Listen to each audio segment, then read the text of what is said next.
Hello बच्चों, इस video में हम लोग डिस्कशन करेंगे concept of voltage and current in RLC circuit with alternating source. RLC circuit को अगर अल्टरनेटिंग वोल्टेज सोर्स के साथ ऑपरेट कराया जाए तो उसमें करंट और वोल्टेज को हम लोग किस तरह से कैलकुलेट करते हैं ये हम लोग इस वीडियो में सीखेंगे। ठीक है, सो इसके लिए कुछ सर्किट हमने ऑलरेडी ड्रॉ कर रखा है। सो यहाँ पर देख सकते हैं रेजिस्टेंस, इंडक्टर और कैपेसिटर, ये आरएलसी कॉम्बिनेशन सीरीज में है, तीनों सीरीज में है। ठीक है, and this is the alternating voltage source. ठीक है, यहाँ पर देख सकते हैं रेजिस्टेंस, इंडक्टर और कैपेसिटर तीनों पैरेलल में है। देन हमारे पास कुछ सर्किट है जिसमें देखिए इसमें इंडक्टर और कैपेसिटर पैरेलल में है, देन रेजिस्टेंस सीरीज में है। यहाँ पर देखिए कैपेसिटर सीरीज में है किसके साथ, रेजिस्टेंस और इंडक्टर के पैरेलल कॉम्बिनेशन के साथ। ठीक है, सो बेसिक कंसेप्ट इसमें हम लोग देखेंगे सो डैट कि हम लोग करंट और वोल्टेज को निकाल सकें। ठीक है, कॉम्पिटिटिव एग्जाम में मल्टीपल चॉइस में बहुत पूछा जाता है, खासकर नीट में तो फेमस है, अल्टरनेटिंग करंट से क्वेश्चन आता ही है। ठीक है, और इसी टाइप का कंसेप्ट पूछा जाता है। सो आइए हम लोग वीडियो का शुरुआत करते हैं।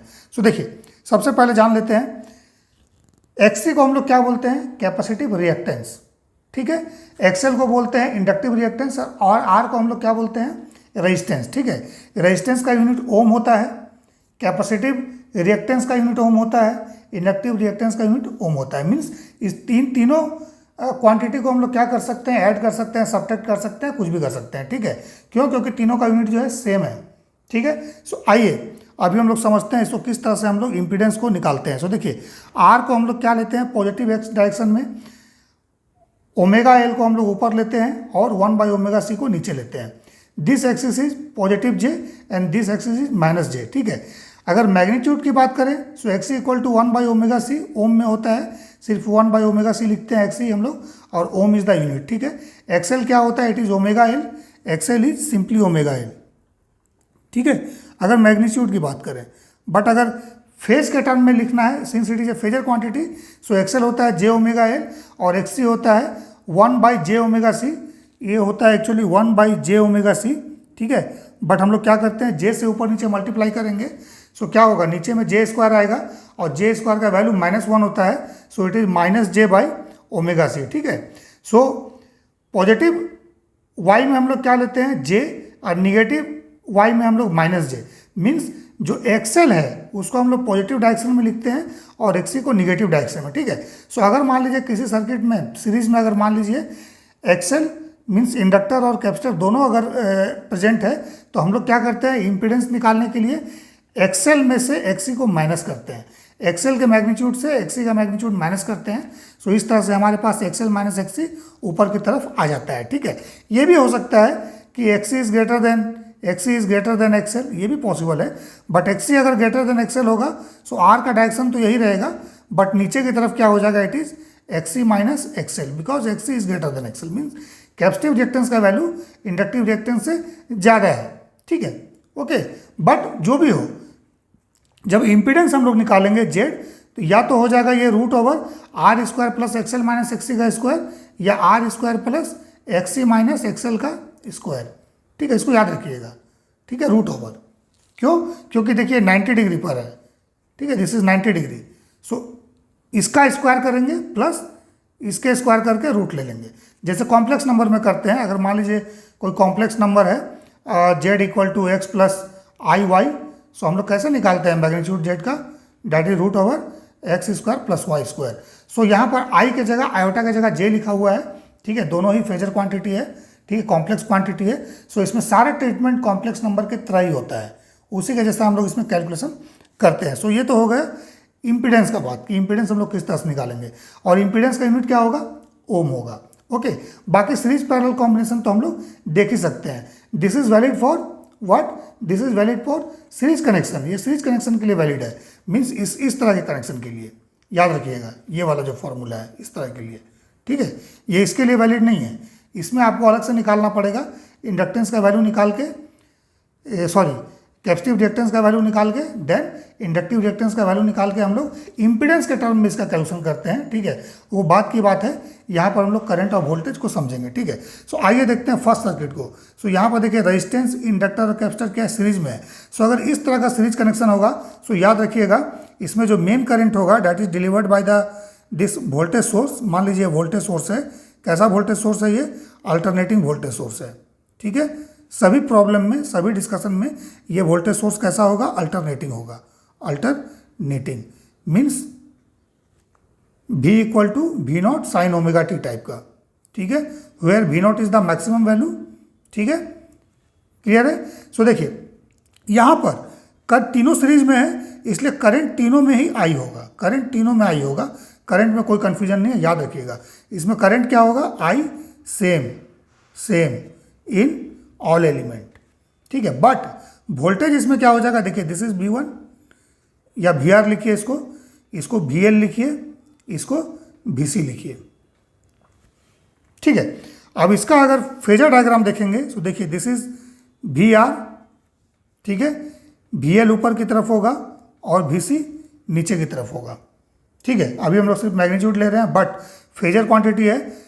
इंडक्टर में वोल्टेज ड्रॉप क्या होगा, ऊपर की तरफ होगा पॉजिटिव J में, और VC क्या होगा, निगेटिव J में होगा, negative J and this is positive J, ठीक है। सो इसमें वोल्टेज कैसे निकालेंगे हम लोग, दैट इज द मेन, मान लीजिए मेन वोल्टेज सोर्स यहाँ पर V है, दिस इज V।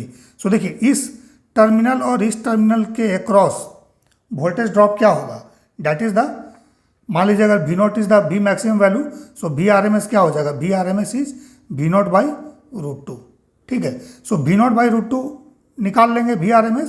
सो इस टर्मिनल और इस टर्मिनल के बीच में जो है ये V RMS होना चाहिए, ठीक है। बट V RMS का वैल्यू क्या होगा, that is the V RMS, मैं यहाँ लिख देता हूँ, V RMS equal to root over again VR का square plus VL minus VC का स्क्वायर, याद रखिएगा इसको।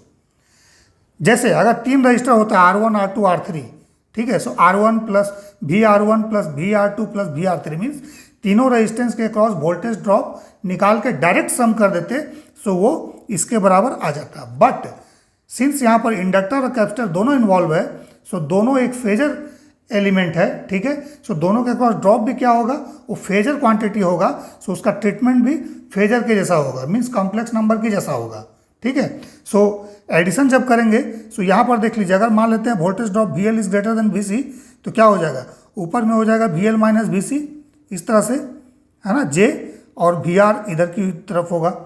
सो अगर नेट V RMS हम लोग लिखेंगे, V RMS फेजर टर्म में, सो ये क्या हो जाएगा, VR plus J VL minus VC, याद रखिएगा इसको, V RMS equal to VR plus J VL minus VC, ये होगा। बट हमें मैग्नीट्यूड चाहिए, सो मैग्नीट्यूड क्या होगा, it is root over VR का square plus VL minus VC का स्क्वायर, से कॉम्प्लेक्स नंबर में करते हैं, ठीक है, रियल पार्ट का स्क्वायर प्लस इमेजिनरी पार्ट का स्क्वायर रूट ओवर ले लेते हैं, सो V RMS हमारा आ जाएगा, ठीक है। अब फेजर क्वांटिटी है बच्चों, तो यहाँ पर एंगल भी निकलता है। सो क्वेश्चन में देख लीजिएगा एंगल दिया है कि नहीं दिया है।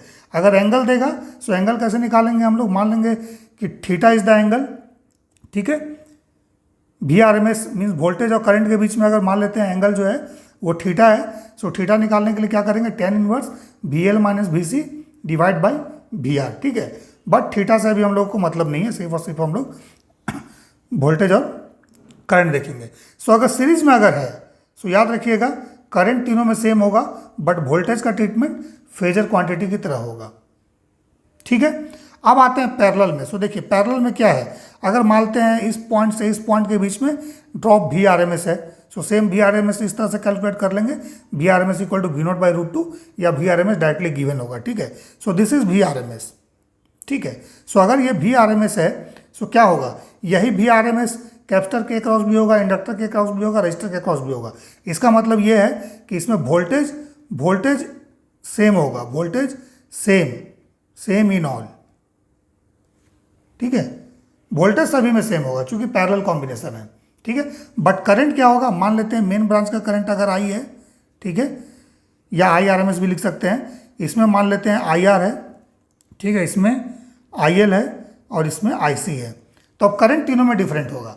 सो देखिए अगर तीनों रेजिस्टेंस होता है R1 R2 R3, मान लेते हैं करंट IR1 IR2 IR3, सो IR1 plus IR2 plus IR3 क्या होता है, I के बराबर, है ना, किरचॉफ्स करंट लॉ। बट यहाँ पर क्या है, इंडक्टर में जो करंट है वो फेजर है, ठीक है, कैपेसिटर में जो करंट है वो भी फेजर है, ठीक है, मीन्स उसमें J इन्वॉल्व है। सो यहाँ पर भी जो करंट निकलेगा वो किस तरह से निकलेगा, मैं यहाँ लिख देता हूँ I RMS जो ये सप्लाई करंट है, so that is equal to root over I R का square plus I L minus I C का स्क्वायर, याद रखिएगा।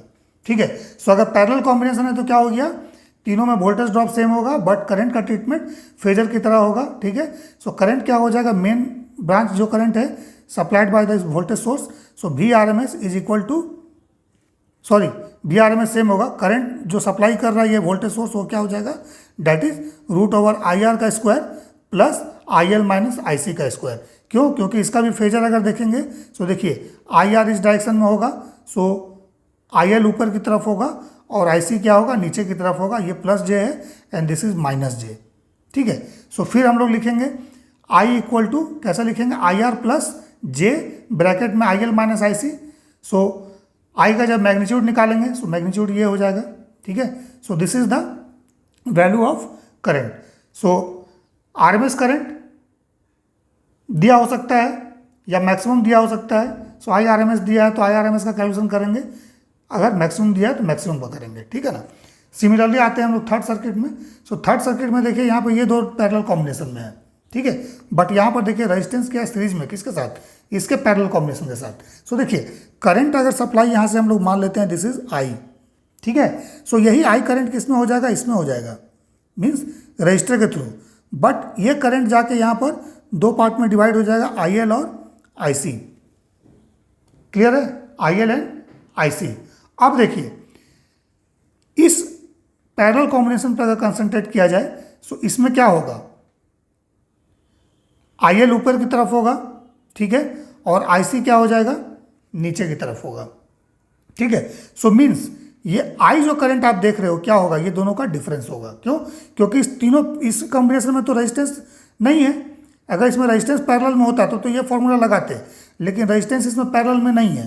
सो रेजिस्टेंस अगर पैरेलल में नहीं है सो इस दोनों फेजर क्वांटिटी का क्या आएगा, रिजल्टेंट जे ब्रैकेट में आई एल माइनस आई सी, इस तरह से लिखेंगे, जे ब्रैकेट में आई एल माइनस आई सी। ठीक है, मीन्स इस करंट और इस करंट का यहाँ पर सम, इस पॉइंट पर सम ये होगा। सो इसका अगर रिजल्टेंट निकालोगे सो क्या आ जाएगा, that is root over I L minus I C का square, correct, I L minus I C का स्क्वायर। सो ये कितना आएगा, आई एल माइनस आई सी ही आएगा। ठीक है, मीन्स इस दोनों करंट का डिफरेंस जो होगा यहाँ पर इस आई के बराबर होगा, क्योंकि यही आई करंट यहाँ पर दो पार्ट में डिवाइड हो रहा है। ठीक है, but I equal to I L plus I C लिखोगे सो वो गलत हो जाएगा। सो यहाँ पर क्या हो जाएगा, I equal to I L minus I C. ठीक है, दोनों में से डिफरेंस। अब हो सकता है कि करंट इसके थ्रू ज़्यादा हो या इसके थ्रू ज़्यादा हो, depend. So I L minus I C या I C minus I L हम लोग ले सकते हैं। ठीक है, अब यहाँ पर देखिए, यहाँ पर रेजिस्टेंस है, सो करंट, जो करंट यहाँ होगा वही करंट क्या होगा, कैपेसिटर के थ्रू हो जाएगा। मान लीजिए यहाँ पर आई है, ठीक है, सो ये आई करंट दो पार्ट में डिवाइड होगा, एक होगा आपका आई आर और दूसरा यहाँ पर क्या हो जाएगा, आई एल। इस एल को यहाँ और इस सी को यहाँ कनेक्ट कर सकते हैं, कोई इशू नहीं है। ठीक है, सो अब इस दोनों पे कंसंट्रेट कीजिए, पैरेलल, तीनों पैरेलल कॉम्बिनेशन आपने देख चुका है। ठीक है, सो अभी देखिए यहाँ पर इसमें इंडक्टर है, कैपेसिटर नहीं है, बट दो ही एलिमेंट पैरेलल में है, आर और एल। सो इसमें क्या हो जाएगा, देखिए आर इस साइड हो गया, ठीक है, सो आई आर इस डायरेक्शन में हो जाएगा, सो आई एल क्या होगा, ऊपर की तरफ होगा। ठीक है, 90 डिग्री आउट ऑफ फेज हो जाएगा। ठीक है ना, क्यों, क्योंकि this is G J, so J axis है ना। इंडक्टर क्या होता है, J omega L, so drop भी उसमें क्या होगा, फेजर क्वांटिटी होगा। ठीक है, सो आई एल ऊपर की तरफ, देखिए 90 डिग्री है, सो 90 डिग्री होने के कारण जो करंट आपका आएगा यहाँ पर, है ना, इसका और इसका फेजर सब वो किस तरह से, ठीक है। सो इसमें क्या हो जाएगा, आई एल ऊपर की तरफ होगा और आई आर क्या होगा, एक्स एक्सिस में होगा। सो दोनों का रिजल्टेंट हम लोग किस तरह से लिख सकते हैं, I R plus J I L.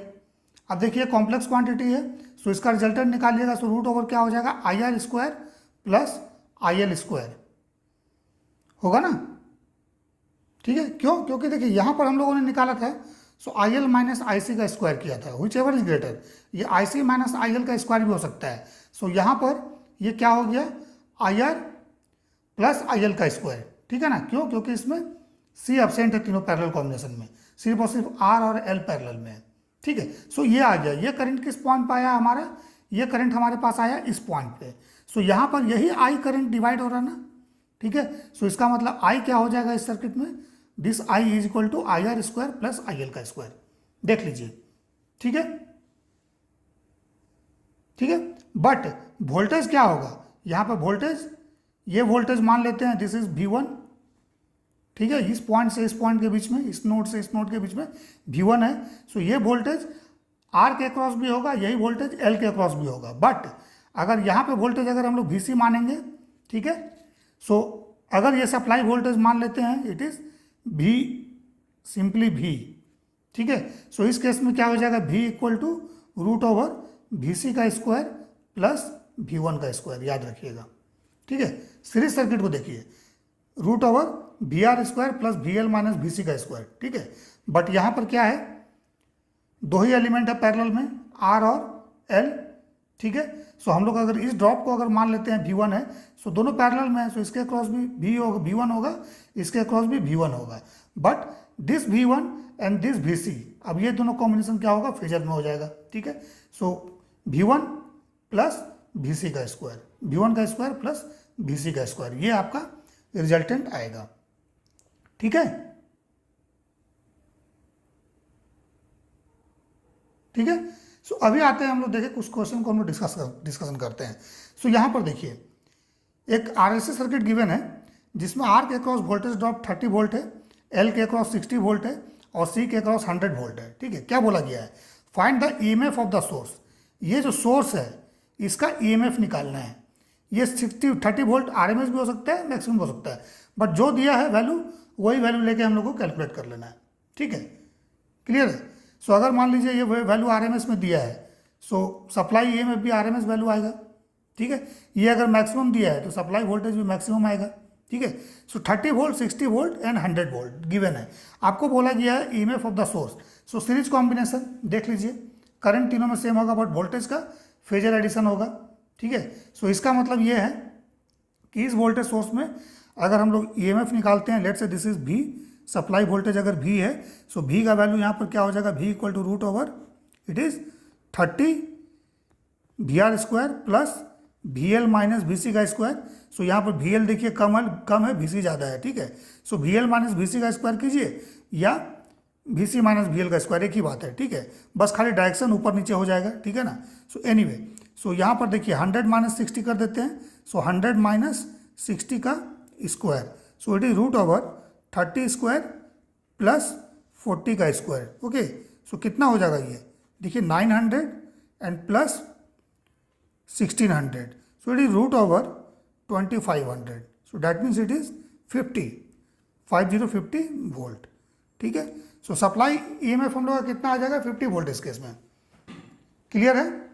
अभी आते हैं हम लोग नेक्स्ट प्रॉब्लम में। सो नेक्स्ट प्रॉब्लम देखिए, इंडक्टर, रेजिस्टर, कैपेसिटर तीनों पैरेलल में, बोला गया find the current delivered by the source, ठीक है। सो इसमें तो वोल्टेज तीनों में सेम होगा, सो इसलिए वोल्टेज नहीं पूछा गया, करंट पूछा गया है। सो करंट देखिए इंडक्टर में कितना है, 0.8 एम्पियर, 0.3 एम्पियर रजिस्टर में एंड 0.4 एम्पियर कैपेसिटर में। सो इसमें अगर सप्लाई करंट हम लोगों को निकालना है, let say this is IS। So IS का वैल्यू क्या होगा, IS is equal to root over it is IR का square plus IL minus IC का square, whichever is greater, ठीक है, उसमें से घटा के स्क्वायर कर देना है। सो देख लेते हैं, इसमें इंडक्टर का ज़्यादा दिया हुआ है, कैपेसिटर का कम है, ठीक है। So it is root over 0.3 का square plus IL minus IC कर दीजिए। सो IL का वैल्यू देखिए 0.8 एम्पियर है और IC का वैल्यू 0.4, सो दोनों का डिफरेंस लीजिएगा, सो 0.4 का स्क्वायर हो जाएगा, ठीक है ना। So it is root over कितना हो जाएगा, 0.09 एंड प्लस 0.16, ठीक है। So it is root over 0.25, so it is 0.5 ampere, कितना आ जाएगा, 0.5 एम्पियर, ठीक है, क्लियर है। अभी आते हैं हम लोग और नेक्स्ट क्वेश्चन देखते हैं। सो देखिए इस क्वेश्चन में देखिए, ठीक है, सप्लाई वोल्टेज गिवन है 500√2 साइन ओमेगा टी। सो ये वाला क्या देख रहे हैं, ये this is the maximum value है। Find the peak voltage across the capacitor, capacitor के अक्रॉस पीक वोल्टेज क्या होगा, ठीक है। सो यहाँ पर पीक वोल्टेज गिवन है और यहाँ पर देखिए ध्यान से देखिए, ये RMS दिया है, रेजिस्टेंस के थ्रू आरएमएस गिवन है 400 वोल्ट, इंडक्टर के थ्रू 700 वोल्ट आरएमएस दिया है। पीक वोल्टेज अगर निकालने बोला हुआ है कैपेसिटर में, ठीक है, यहाँ पे देखिए पीक वोल्टेज गिवन है 500√2 साइन ओमेगा टी, ठीक है, V equal to 500√2 sine omega t. So 500√2 क्या है, this is the peak value, ठीक है। सो इसमें पीक निकालने बोला है बट आरएमएस दिया है। सो हम लोग क्या करेंगे, यहाँ से आरएमएस निकाल लेंगे। सो सप्लाई का भी आरएमएस कितना हो जाएगा, इट इज V0/√2, क्लियर है। सो V0/√2 का मतलब कितना हो गया, 500√2 divide by √2, so it is 500 volt, 500 volt ये आ गया सप्लाई वोल्टेज। सो इसका मतलब ये है कि सप्लाई वोल्टेज जो है इसका हम लोगों ने आरएमएस वैल्यू निकाल लिया। सो सप्लाई आरएमएस वैल्यू VRMS, यहाँ पर लिख देता हूँ मैं VRMS इज इक्वल टू क्या हो जाएगा, √VR का square plus VL minus VC का स्क्वायर, ये हो जाएगा, ठीक है। सो सप्लाई वोल्टेज कितना है, it is 500 volt, 500, so that is equal to root over कितना हो जाएगा 400 का स्क्वायर प्लस XL है 700 और मान लेते हैं XC का वैल्यू डेट इज VC है ना, VC का स्क्वायर इस तरह से है, ठीक है। अब हम लोग क्या करना पड़ेगा, हम लोग को बहुत साइड स्क्वायर करना पड़ेगा, ठीक है। स्क्वायर करने से ये आपका हट जाएगा। सो स्क्वायर कर देते हैं, छोटा सा कैलकुलेशन है, इसको कर लिया जाए, ठीक है। सो देखिए स्क्वायर करिए कितना होगा 250000 ना equal to 160000 plus 700 minus VC का स्क्वायर, ठीक है। सो इसको इधर हम लोग लेके आएंगे तो कितना हो जाएगा 92020 is equal to 700 minus VC का स्क्वायर, ठीक है। अब इसको हम लोग अगर कैलकुलेट करेंगे तो कितना हो जाएगा, इसका रूट लीजिएगा 700 माइनस VC, ठीक है। 700 माइनस VC क्या हो जाएगा, स्क्वायर है तो यहाँ रूट आ जाएगा। सो रूट इसका लीजिएगा 300 आएगा, 300 equal to 700 minus VC। So VC का वैल्यू कितना हो जाएगा, it is 700 minus 300, so it is 400 volt, ठीक है। किसका वैल्यू, VC का वैल्यू है ना, ये आ गया 400 वोल्ट। बट 400 वोल्ट ये क्या है, RMS है, क्योंकि सारा कैलकुलेशन RMS में हुआ है। सो अगर कैपेसिटर के थ्रू अगर मैक्सिमम वैल्यू बोलता है निकालने के लिए, सो क्या करेंगे, इट इज़ 400√2 है ना, इतना वोल्टेज हो जाएगा। क्यों, क्योंकि मैक्सिमम वैल्यू VRMS क्या होता है, इट इज़ Vmax/√2। सो अगर RMS पता है सो √2 से मल्टीप्लाई कीजिएगा तो Vmax आ जाएगा, ठीक है ना। सो इट इज़ 400√2, ठीक है। अब आइए नेक्स्ट क्वेश्चन में, यहाँ पर देखिए इस इंडक्टर के थ्रू 0.8 एम्पियर गिवन है, ठीक है। उसके बाद इस कैपेसिटर के थ्रू देखिए 0.4 एम्पियर है, ठीक है, एंड रजिस्टर यहाँ पर गिवन है। सो बोला है करंट थ्रू द रजिस्टर निकालने के लिए, रजिस्टर के थ्रू करंट कितना होगा। सो मैंने अभी बताया था इस पॉइंट पे जो फेजर सम होगा, ठीक है, इसका और इसका करंट का, that is equal to this current IR, ठीक है। सो अभी हम लोगों ने डिस्कशन किया था ऊपर में, देखिए कहाँ पर है, डेट इज द LNC, देखिए यहाँ पर दिस इज, ठीक है। सो यहाँ क्या हो जाएगा, इस दोनों का रिजल्टेंट निकालिए, इस दोनों का रिजल्टेंट क्या हो जाएगा, that is equal to IL minus IC, ठीक है, इस तरह से लिखेंगे JIL माइनस IC, ठीक है।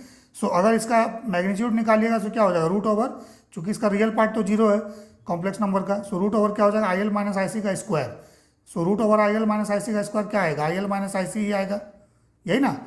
सो IL का वैल्यू देखिए यहाँ पर दिया है 0.8 एम्पियर और कैपेसिटर के थ्रू दिया है 0.4 ampere. So it is simply 0.4 ampere, 0.4 ampere, ठीक है। समझ में आ रहा होगा, इंडक्टर के अक्रॉस 0.8 एम्पियर है, कैपेसिटर के अक्रॉस 0.4 एम्पियर है, ठीक है। सो इंडक्टर और कैपेसिटर पैरेलल में है, सो इसमें करंट डिफरेंट होगा बट इस पॉइंट के अक्रॉस वोल्टेज सेम ही होगा, ठीक है।